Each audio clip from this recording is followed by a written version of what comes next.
What is classical music? Well, it turns out to be a very misused term. In this concert, Bernstein ends up answering a different question and takes a quick but comprehensive romp through music history in the process. By the end, you'll know the difference between Bach and Brahms, and you'll understand that writing a fugue is like building a Ferris wheel.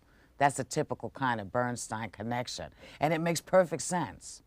By the way, he wrote all the scripts for these concerts himself and chose the music. The concerts were recorded live.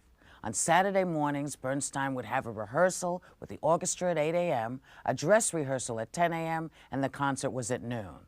Talk about a tough schedule. And there's another bit of musical history that you may have noticed already. Along with the strange glasses on the musicians, you have probably noticed that other than a harpist who shows up occasionally, you don't see any women in this orchestra. There were no full-time women players in it before 1966. You know, that was probably a function of the times, and I'm glad to report that those times have changed. There are lots of women in today's New York Philharmonic and in most other orchestras around the world as well. Not to take away anything from the guys of a few decades ago. I'm sure you'll agree that they played very, very, very, very well. But it's always good to have a woman in the orchestra. Now, the two giant musical names of these first 50 years of the 18th century were Bach and Handel, especially Bach, because he took all the rules that the composers who lived before him had been experimenting with and fiddling with, and he made those rules as perfect as a human being can make them. For instance, take that form called the fugue. Now, the rules of a fugue are something like the printed directions you get when you buy an erector set. They tell you exactly how to build a house or a fire truck or a Ferris wheel. You start a Ferris wheel by attaching one metal section to another on the floor.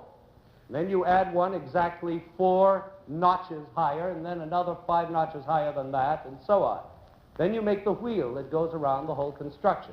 Well, now, that's just what Bach does in a fugue. Take this one, for instance, from his 4th Brandenburg Concerto. He lays the foundation for his Ferris wheel by starting with the viola. Now, that's the first section.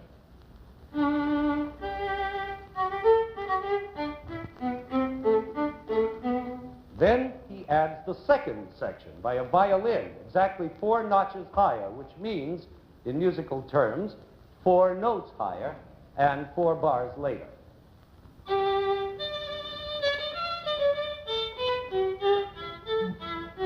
Now, the third piece is attached by another violin 5 notches higher.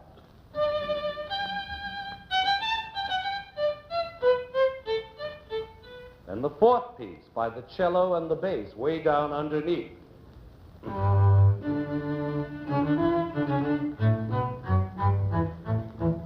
And finally, the 5th piece is put into place by the flute way up on top.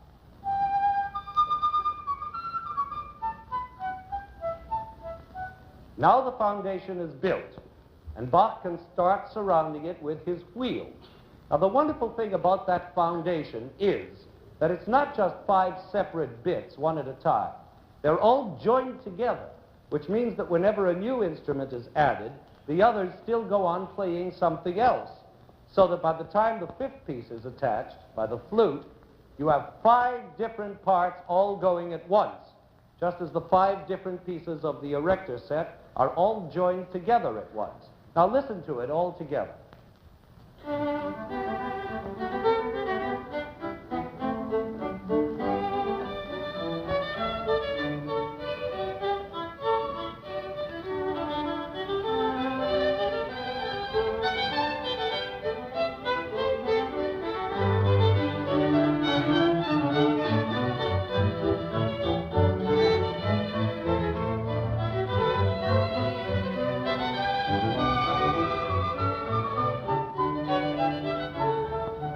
Isn't that marvelous?